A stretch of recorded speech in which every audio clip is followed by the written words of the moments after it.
Magkaiba ang personalidad, isang kikay at isang pilya, pinagsama sa isla. Yan ang BFF team ng Survivor Philippines Celebrity Doubles Showdown na sina Alisa Alano at sex bomb dancer Aifa Medina. Pero kahit sa simula pa lang ng laban ay nagkaroon na sila ng alitan, sa huli ipinakita pa rin ng dalawa na tunay silang magkakampi. Ngunit tila hindi pa naging sapat ang ipinakitang tapang at husay ni na Alisa at Aifa habang nasa isla. Dahil para sa ilan nilang katribong bulan, sila ang pinakawalang kontribusyon at itinuturing na pinakamahina sa grupo. Dahilan upang magdesisyon ng mga ito na sila ang unang mapatalsik sa isla sa kauna-unahang tribal council nila kagabi.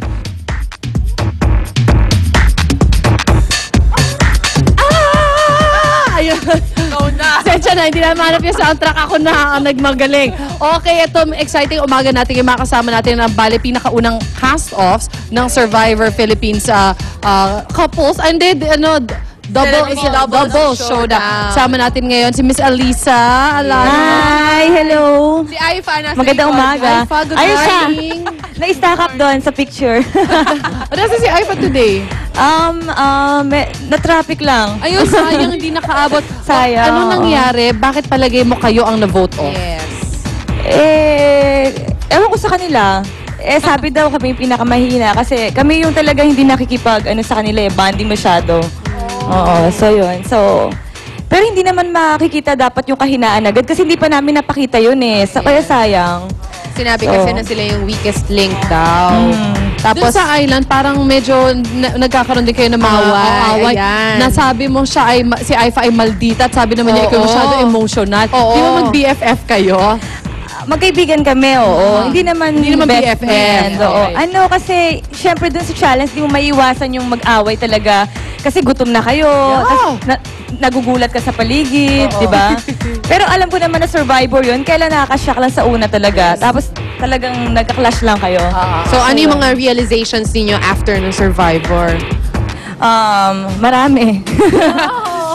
Ang hirap palang magutom talaga, no? So, di ba ang dami nagugutom? So, parang ang sarap-sarap ngayon tumulong.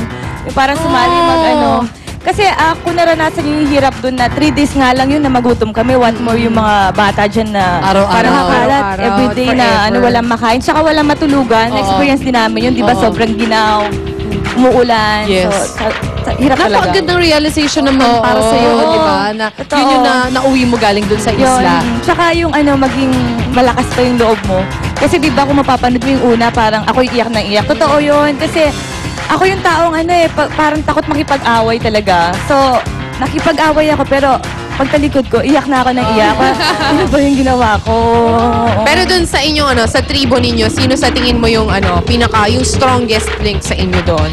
Si Casey para sa akin. Una pa lang Casey kasi siya yung nakapag-apoy agad. Siya lahat yung may paro-paro. Oo nga. Oo, siya yung nag-iisip, di ba? Parang yun, si Casey para sa akin. Para sa'yo, ang vote mo talaga. Magaling ba siya makisama? Palagay ba isa yun sa mga ingredients dapat magaling makasama o dapat medyo tahimik ng konti?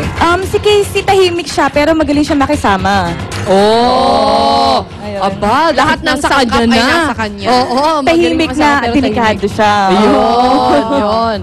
Alright. Ayun. Naku, maraming salamat sa pagpunta mo sa amin dito. Thank you, Unang Hirit. Is this the kind of thing na gusto mo ulitin ulit? Bigyan ka ng pagkakataon para umabot Sumali ka sa ulit. final? Nako, gusto ko pong ulit-ulitin yon. So, ang sarap po na experience sa Survivor. Ang laki nung pinagbago ko talaga. Ang dahil sa Survivor. Nagbago ka na. Nagbago ka na for the better. Thank you, Alisa. Kahit na nosebleed ako doon, di ba? Puro Inglesero. Ayaw nila magsipag-Tagalog. Correct. So, nosebleed, yung pa yung kinaka-stressan ko doon Ayun, thank you po.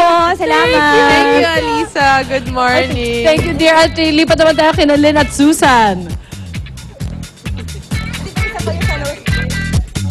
Kailangan ko yata ng buko, Mare. Buko, maganda sa umaga. Buko para Yan. sa buko.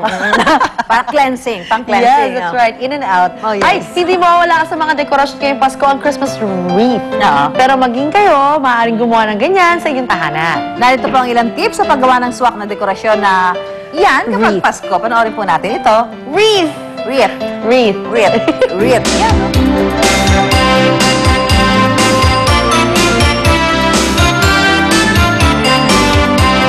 Sa paglalagay ng Christmas decor sa inyong tahanan, the possibilities are endless. Kung ayaw nyo ng Christmas tree at iba pang may kalakihang Christmas display, bakit hindi nyo itry ang Christmas wreath na kayo pa mismo ang gagawa? Simple lang daw gawin ito. Kailangan lang ng malambot na ratan, malalambot na parte ng sanga na magsisilbing base ng inyong homemade Christmas wreath. Makabibili kayo ng mga materyales nito sa Mayon Street o sa Divisoria. Ang magiging disenyo ay base sa inyong gusto. Pwedeng may Christmas balls at iba't ibang colorful accents. Ikaw na rin po nagdidepende pag kung anong gagawin mong design. May bulaklak rin, even cherries and different berries, at kung ano-ano pang pampaganda. Siyempre sa Christmas wreath, tampok-tampulang ribbon na simbolo ng strength at everlasting life. Matapos yung bilugan ng mga sanga, palibutan ito ng plastic leaves. Papel siya, tapos nilagyan ng pinakalambre sa gitna, then nilagyan na po ng mga glitters. Sunod ay ilagay ang mga dekorasyong inyong napili. Siguraduhin lang na pantay o evenly distributed ang mga dekorasyon. Pwede nyo ring lagyan ng glitter at iba pang makukulay na dahon at bulaklak para mas maging agaw pansin.